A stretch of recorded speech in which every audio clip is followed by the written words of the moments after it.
बदनावर में शनिवार को बीजेपी बूथ कार्यकर्ता सम्मेलन आयोजित किया गया, जिसमें बीजेपी के राष्ट्रीय महासचिव कैलाश विजयवर्गीय भी शामिल हुए।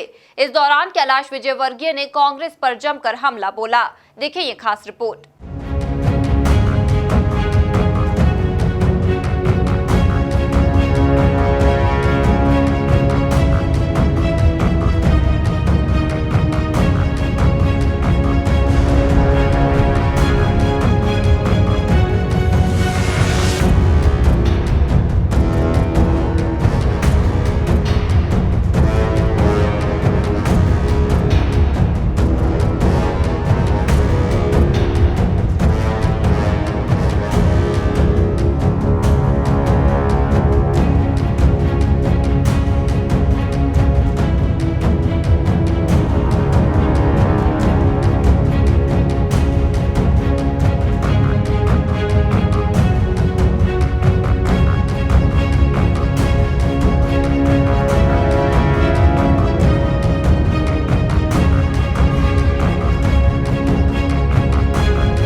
विधानसभा उपचुनाव को लेकर सूबे में सियासी सरगर्मियां तेज हैं। जिन 28 सीटों पर उपचुनाव होने जा रहा है, उसमें बदनावर विधानसभा सीट भी शामिल है।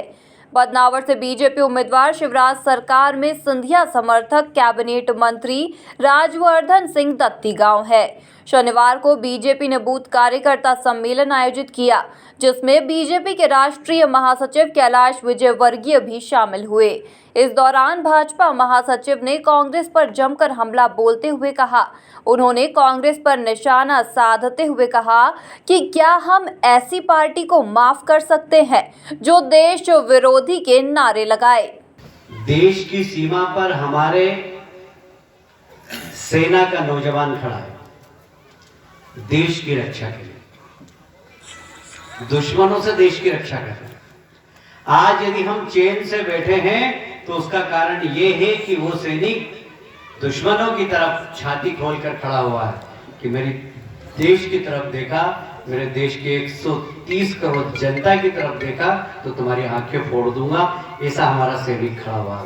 मेरी ऐसी मान्यता है कि जो सैनिक की भूमिका है वही पोलिंग बूथ के कार्यकर्ता की भी भूमिका है। आप भी उस सैनिक से कम नहीं। आप भारतीय जनता पार्टी के कार्यकर्ता हैं पोलिंग बूथ के, और भारतीय जनता पार्टी के कार्यकर्ता की भूमिका पोलिंग बूथ पे यह होती है कि वह भारतीय जनता पार्टी को जिताए। दिल्ली के एक विश्वविद्यालय में एक नारा लगा, भारत तेरे टुकड़े होंगे इंशाअल्लाह इंशाअल्लाह। आपको मालूम है? मालूम है? कितने लोगों को मालूम है? आप सबको मालूम है? अरे वाह यार, मैं समझ रहा था कि गांव तक की आवाज पहुंचती है कि नहीं पहुंचती है। वहां नारे लगे, वहां नारे लगते हैं वहां पर देश के खिलाफ। देश से आजादी लेना। भाई क्या आजादी काहे के लिए? भगत सिंह ने इस देश को आजादी दिलाई, महात्मा गांधी ने इस देश को आजादी दिलाई। अब आपको काहे की आजादी चाहिए? पता नहीं उनको काहे की आजादी चाहिए। वो आतंकवादियों के समर्थन में नारे लगाते, वो देश के खिलाफ नारे लगाते, देश के खिलाफ नारे लगाते हैं। वो तो ठीक है, हम ये कह के उनको माफ कर सकते हैं कि कॉलेज के विद्यार्थी है, अभी ना समझे, पर उनकी पीठ थपथपाने के लिए इस देश का सबसे पुराना दल कांग्रेस के नेता राहुल गांधी जाते हैं। मैं आपसे पूछना चाहता हूं, जो देश विरोधी नारे लगाए, जो आतंकवाद के समर्थन में नारे लगाए, उसके समर्थन में अगर राहुल गांधी जाकर खड़ा होगा तो क्या इसी कांग्रेस को माफ करना चाहिए? मैं आप लोगों से पूछना। भाजपा महासचिव कैलाश विजयवर्गीय ने कार्यकर्ताओं को संबोधित करते हुए कहा कि आपकी भूमिका देश को तोड़ने वालों को रोकने की है। अरे मैं कमलनाथ जी तो बहुत छोटे नेता, उनके बारे में क्या बात करूं। बहुत बड़ा धोखा किया आप लोगों के साथ में। ये बेचारे सीधे साधे आदमी से नारे लगवा दिए कि हम कर्जा माफ करवा देंगे, कर्जा माफ करवा देंगे, कर्जा माफ हुआ नहीं। गाँव में घुसने में शर्माने लग गया कि कैसे जाओ यार, मेरे से बोल दिया कि कर्जा माफ करा दिए, कर्जा माफ करा दिए। कितना झूठ बुलवाया यार, खुद भी बोले। और उसके बाद ये जाए कि भैया कर्जा माफ कर दो, मैं गाँव में घुसने पर चलो चलो चलो जल्दी जल्दी जल्दी चलो चलो चलो चलो कर दो, तो जनता ने उनको चला दिया, वो चले गए यहाँ से। इस दौरान कार्यक्रम को संबोधित करते हुए बदनावर से बीजेपी प्रत्याशी और उद्योग मंत्री राजवर्धन सिंह दत्तीगांव ने नर्मदा परियोजना को लेकर पूर्व सीएम कमलनाथ पर तंज कसा। कैलाश जी, यहाँ नर्मदा जी का शुभारंभ होना था, दुर्भाग्य कमलनाथ जी शायद ईश्वर ने उनको वो सौभाग्य दिया ही नहीं था, वो ऊपर उनके भाग्य में था ही नहीं।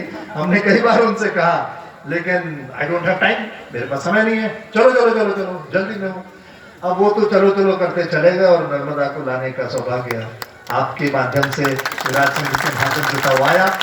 कार्यक्रम के बाद मीडिया से मुखातिब होते हुए भाजपा महासचिव कैलाश विजयवर्गीय ने कहा कि बंगाल में अराजकता का माहौल है, वहां बड़े पैमाने पर बीजेपी कार्यकर्ताओं की हत्या की जा रही है।